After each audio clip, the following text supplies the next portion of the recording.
I kind of just suppressed that, because that was what was expected of me. We all had to conform to this like heteronormativity in our lives, right? Oh, where do I even start? Hey everyone, and welcome to my official, I guess, coming out video. This is take number 507 because I just kept re-recording, deleting old takes, and nothing felt right. So hopefully this is going to be the magic take that actually feels right for this video. So anyways, about a week or two ago, I posted a post on Instagram asking all my followers, would you like to see a video or a blog post about my whole journey? And most people did say video, and there was a decent number of people who also asked for a blog post. So I decided, I'm going to do both, but let's do a video for now. The blog post, I think I'm going to spend a little bit more time on because there's a little bit more information, a bit more content, a little bit more structure to that I really want to implement. So anyway, along with that little, poll that I posted, I also asked you guys to ask me questions that I could potentially answer in this video, and that's what I'm going to do today. So this whole coming out series, I would say, I'm going to divide it into maybe 2 or 3 videos. Today, or this video, is going to be answering the questions that you guys asked in the Instagram story. One of the other videos that you guys can look forward to is my story of how I met my current partner. That one's a cute little one that I kind of think deserves a video on its own. October is also, I guess, National Coming Out Month or something like that, so I figured what better time to release this and film this than now, even though I have been procrastinating a lot. Here we go. One of the most common questions that I see on this Instagram story question list is, when did you know? Okay, so when or how did you know that you are queer? Queer refers to, in my definition for this purpose, to make things easy, is anybody outside the heterosexual definition. Anybody who, is not straight. It could be pan, bi, gay, lesbian, demi, trans, I don't know. There's so many different definitions or so many different subcategories or, sexualities out there right now that even I'm starting to get familiar with. So let's just use the word queer for this purpose, okay? So how or when did you know that you were queer? Short answer to that is I knew that I was queer probably when I was in middle school, because I went to an all-girls school for 10 years, and I remember very, very clearly when I was 13, I had my first girl crush, and it was on one of my seniors at school, and I felt like, oh my gosh, she's so cool! Really admired her because she was just older senior who kind of took care of us. We were 13 and they were 15, so that was my first crush, and I remember being very confused about it, and then subsequently the years passed, and I did continue to have crushes on my peers or my seniors or just people in general. Girls are pretty, girls are cool, right? So I kind of just suppressed that, because that was what was expected of me. We all had to conform to this heteronormativity in our lives, right? I remember vividly one night when I was, at home. I actually was in my bedroom crying. Mom found me in the room, in my bed, crying in the corner, and she asked oh, what's wrong? Is everything okay? Is it school? And I was like, no, I'm okay. I have a crush on a girl. She told me that it's okay, it's just a phase. And so that's what I lived with. I lived with that answer. I kind of incorporated that into my life, and I just thought it was a phase, and I suppressed it. And for the next 15 years of my life or so, I led a life of heteronormativity that was very much expected of me. And I just I was okay with it, I guess. That's also what I thought.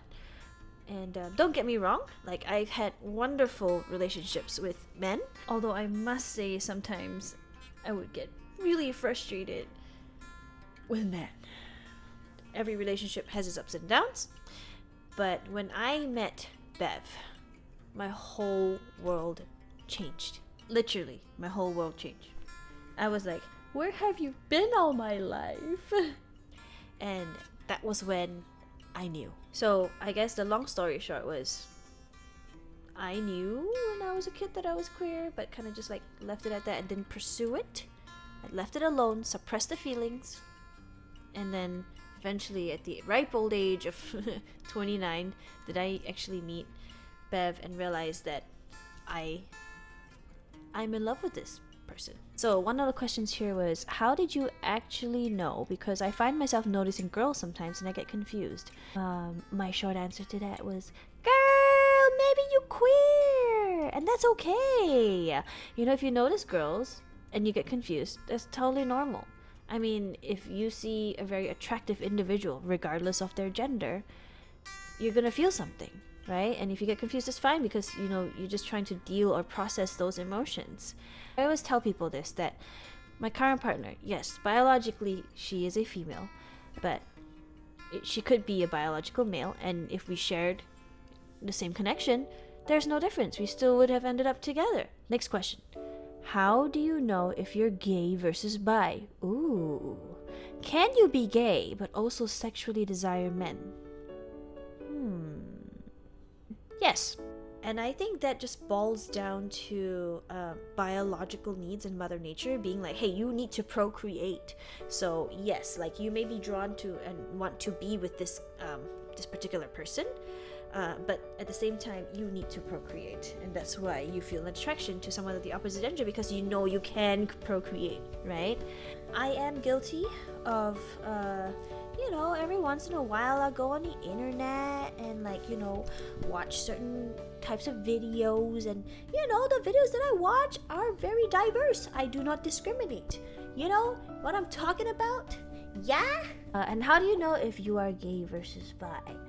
I think it's pretty clear cut with some people. My partner, for example, she's never dated a man. She doesn't want to. She's only ever been attracted to girls. And there are girls who have only ever been attracted to girls. And even though they may have tried dating men, because I do have friends who have tried dating men and they're just not attracted to them, that's okay. You know, I think by definition, I am a bisexual woman.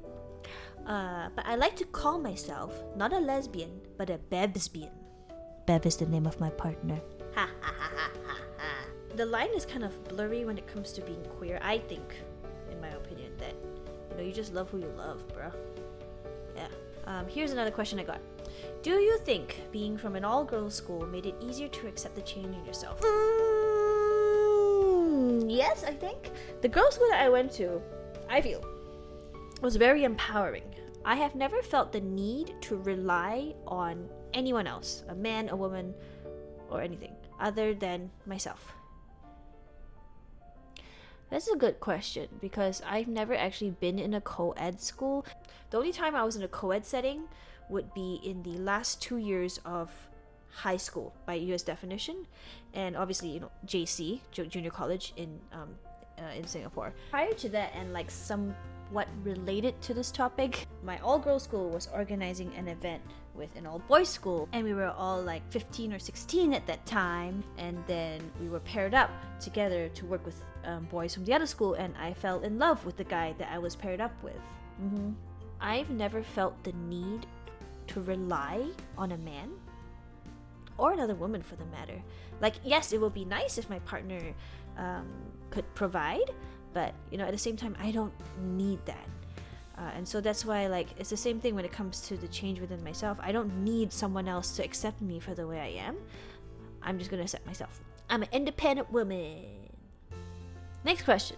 Will you continue to do those sexy dances, but together this time? Oh, okay, a bit of background. Pre-COVID, I used to do a lot of heels dances, feminine hip-hop, pole fitness. Shout out to Foxy Fitness and Pole and SAS class. I miss you guys so much, and once things settle down a little bit, I will be coming back. You can bet. So yes, I will be doing those sexy dances. Unfortunately, not with my partner, because she's a little bit more masculine. So, you know, she would rather not do those dances with me, even though I really, really want to do it. But, you know, we could also do a couple dances together. So maybe we could look forward to that. I will try to convince her to do it. with me. Nah. Is this the reason behind We Will Never Be? We Will Never Be is a song that I wrote 10 years ago in college. I had a crush on a friend of mine, a guy, but then I kind of also knew we would never ever be together because he's just someone that's sadly out of my league. You know, he was cool, good looking, famous, but at the same time, like, nah, not for me. Nothing to do with my sexuality. How did you know that all you wanted to kiss from now on was me? This is clearly a question posted by Bev, and this is a question that I will answer in the video next time when I talk about how we met. Okay, honey? I love you. Please elaborate on what a cute bottom you are. Oh dear. Long story short, let me try to make this short and painless. In queer life, or I guess in any life, there is a top and bottom in relationship, right? Emotionally and physically. Go Google it, okay? And apparently, I qualify as a bottom.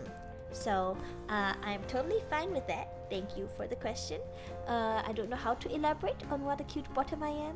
All I can say is, love yourself, accept yourself for who you are, and you will be a cute anything, really. Haha!